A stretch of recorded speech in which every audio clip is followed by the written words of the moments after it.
nga. Hello, guys. Hello. Tuloy din tayo. Yes. So, first time to work with you guys. So, ayan na nga. So, ang genre natin for today is contemporary. So, parang medyo tinira ko siya ng like yung mas kung saan tayo mas malakas. Kasi napanood ko yung mga previous dances nyo is like, yeah, and I saw your piece like, okay. So parang kayo medyo malapit sa style ko. So which is lovely and perfect. And then now, mag-start na tayo.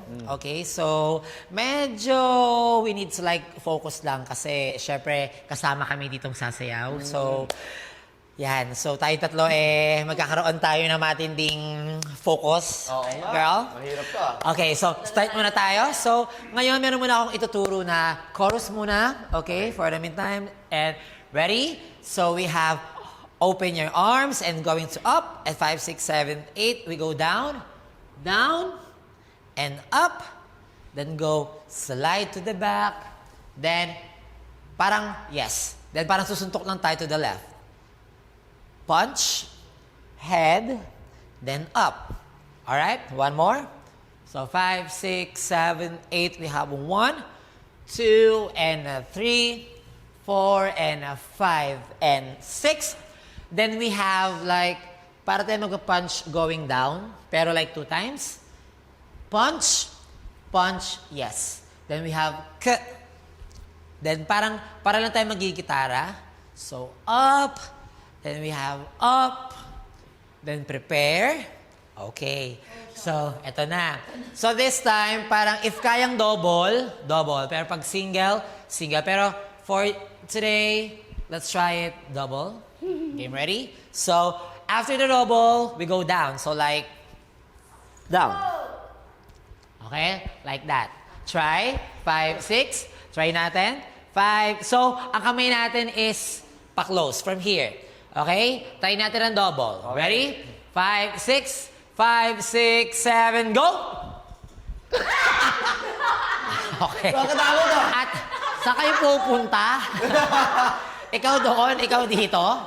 Okay, so I think lagyan lang natin ang spot.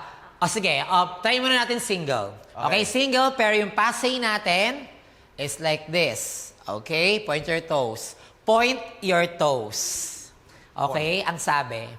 Alright, so from here, ang kamay andito. Okay, yes, like that. Okay, ready? 5, 6. So, pag tinignan siya, like this. Down. Okay. Okay, ready? 5, 6, 7, go! Turn down. Okay, medyo nagugulat ka lang, Sophia, okay? One more. So, after the passe, going down, okay? Like down. Ready? 5, 6, 7, 8. Down. Lovely. Okay, so, can we try from the top? Actually, ito, nahirapan talaga ako nung first rehearsal talaga namin, right? Kasi, iba kasi yung pagtuturo ka, then nakikita mo yung mga tinuturuan mo. So now, ang parang challenging sa akin is yung kasama ako with them to like more...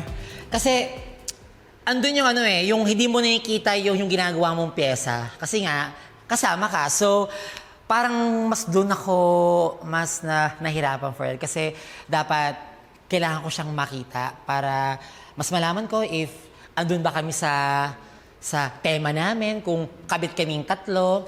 So, pero after all naman is, nagawa ko naman siya ng paraan para mas mapabongga pa namin itong piyesang gagawin namin for you guys. I think naman to, parang kahit it's a new experience for, not just for us, for the whole show din. I think ang dami talagang, syempre iba rin talaga, kahit sabihin natin isang tao lang yung nadagdag, ang dami mong pwedeng gawin. Yes. So, I think isa yun sa mga nilook forward ko talaga kasi syempre ang dami, kasi minsan nalilimit pag dalawa lang kayo. So, now na may third person tayo, I think mas madami kaming kayang gawin. Tsaka nasanay tayo laging duos. So this brings a different taste sa plate. So, mas mahirap din, may challenge din. At nasanay, I'm sure kaming lahat na duo, sasanay kami partnering Dalawa lang. talaga. But to add another person, yung blockings lalo na, doon ako medyo nahirapan. But sa guidance si Coach Maki at lalo first time ko siya makasama, nagagawa namin, very happy kami. Tapos more than satisfied kami sa ako ginawa din. namin. First time makikita yung ganito ka-intense.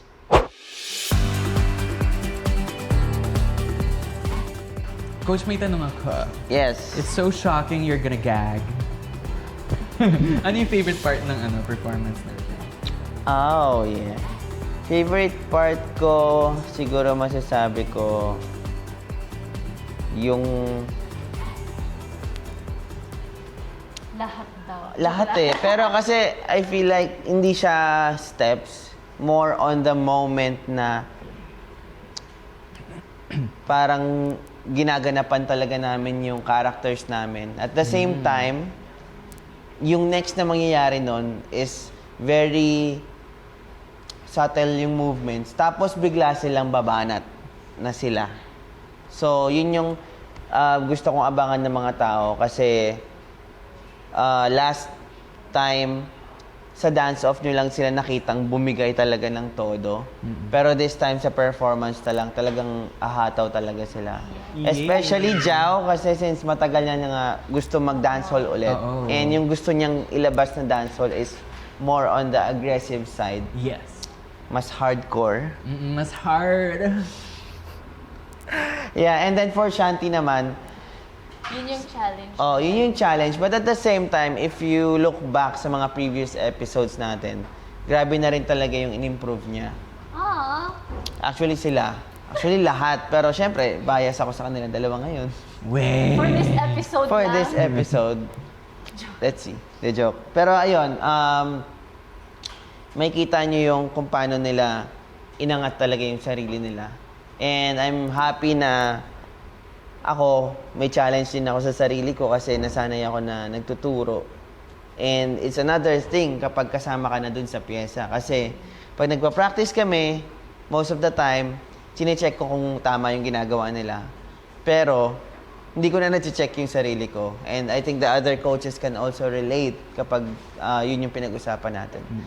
Pero sobrang gaan lang din talaga ng chemistry namin, tatlo, and yung rehearsals namin more on brainstorming and walang bigat na nararamdaman. So, excited lang kaming mangwasak ng stage mamaya. Yes. Mamaya, masabi talaga. natin yan. Mamaya. Mamaya, bukas, at magpakailanman. Yes, forever and ever. Guys, this is it. Yes! So na yun, again and again and again. So tayo na naman this episode and treatment natin this episode is Dance with the Coaches. So for sure, kailangan nating kubrahin. So dahil sasayaw din ako, dance sport pa rin syempre. Pero kahit dance sport, alam nyo naman, lagi ako nag-open dance sport, nag-mix and match ako ng mga style ng dance sport. So, medyo madami tayong gagawin and medyo interesting siya kasi tatlo tayong magda-dance sport. Tatlo tayong, kumbaga yung partnering, di ba, duo lang, gagawin natin tatlo tayo. So, tatlo tayong mahihilo! Yay! Hindi lang kayo, kasi lagi yung sasabi nahihilo kayo eh. Ngayon, makikisali. Sa amin yun kasi magaling ka mag-dance. Uy! Hindi naman. Coach Cheng yan eh. Huwag kayo maingay. So, yung kanta natin, maganda rin. So, medyo maganda kasing message nung song na to eh. Kaya parang naisip ko gamitin siya since medyo gusto ko rin mag-OPM. Tapos, gusto ko yung iba naman na parang genre ng song na hindi naman laging parang pang dance sport yung atake. So, yung kanta natin is Visa na SB19. Kasi ngaya ako ay magaling. Ganon. So, excited na ako. Sana kayo din! Yes! Hindi siya, mag-charge tayo kasi hindi siya masyado nagamit. So, dito natin bubugbugin yung mga dance sport na hindi nagamit.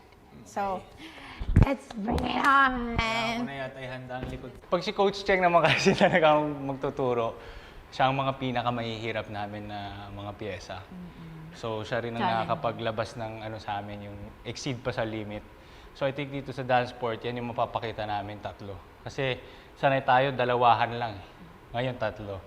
O tapos mabilis pa yung music. Tsaka baliktad, ako yung bubuhati nila. De, joke. Abangan. At tsaka, So, turo ko muna yung 3 tayo. So, bale, may part ng cha-cha na gagawin natin, na 3 tayo. So, mag-start tayo. Yung count natin, hindi siya yung 1, 2, 3, 4, 5, 6, 7, 8. Yung count natin is 1, 2, 3, 4, and 1. 1, 2, 3, 4, and 1. 2, 3, 4, and 1. 2, 3, 4, and 1. So, hindi siya yung usual na count na nasanay kayo sa mga past episodes. So, ito yung medyo challenge din kasi hindi tayo magsa-start ng step sa 1, kundi sa 2. So, medyo kailangan patience lang sa timing kasi minsan sanay talaga tayong step talaga agad ng 1. So, this time sa 2. So, meron naman akong mga nilagay na pwedeng gawin sa 1 para hindi kayo malito. Siyempre, kailangan din natin i-adjust. So, yung start natin, magsislide muna tayo ng 1. 1. Yan. Pero yung original natin na step, magsa-start siya na cha-cha, pinaka-tupa talaga. So, magsa-start tayo ng 1, and then cuban tayo ng 2. So, si Denise up, Paul dito lang, para ano lang. Hindi! Hindi para magpe-fem. Bale, dito ka lang, yan. Ito lang. Tapos, yan, open lang. So, from here, 2 and 3. Yan, stay lang yung head mo, Paul. 4 and 1. Throw. Yan. So, mag-start tayo ulit. 1, 2, 3, 4, and 1. 2, and 3, and 4, and 1. And then after nito, meron lang tayong act na parang wala, wala, wala. Yan. So, 3 siyang beses. Mauna kay Denise, tapos sa akin, and then sa Cam. Wala, wala, wala. Yan. So, same pa rin siya ng count. From here, 1, 2, and 3, and 4, and 1. 2, 3, 4. Slide again ng 1. Oh. Yun. Para meron lang tayong laging leader na step para hindi nakakalito. Parang mahirap talaga siya. Mahirap siya. Nakakalito, ganun. Pero masaya siya pag nakuha mo, ganun. Kasi, tas lalo pa kasama namin si Coach Chen. Sa connection, parang- wala nang problema kay Coach Parang Cheng. yung pag mag-rehearse lang, ay, magaganahan ka kasi may coach kang kasama, ganun. Totoo. Isang karangalan, no? Na Yes. makasayaw si Coach Cheng. Ito lang ang bag ko. So, sa akin naman, na-excite ako kasi ngayon lang ako ulit nakapag-perform ng dance sport na may teammate na kasama. Usually, talagang duo lang talaga kasi yung pina-perform na showcase ng dance sport. So, ngayon, 3 kami. So, mas na-excite ako kung ano pa yung mga kaya namin gawin as trio na dance sport. And then, kasama ko sila, syempre, alam ko na kung saan yung ano nila eh, kung saan yung kaya nila. So, talagang tinitest ko rin yung limit nila kung hanggang saan yung kaya nilang ibigay. Syempre, bigayan kami ng energy and alam kong pag mataas yung energy nila, syempre kailangan ko rin pantayan. Minsan, naririnig ko sa kanila, kay Denise especially na napapressure daw siya kasi kasama ako kasi nagda-dance sport ako. Pero, sa totoo lang, mas napapressure ako sa kanila kasi kailangan ko rin silang sabayan. Kumbaga, sila kasi may pulso na connection. Ako, kailangan kong kumonect. Pero maganda naman kasi mabilis sa amin yung connection namin 3 na parang siblings yarn. Siblings. Ganun na kami, oh. So, yun. Nakaka-excite. Abangan.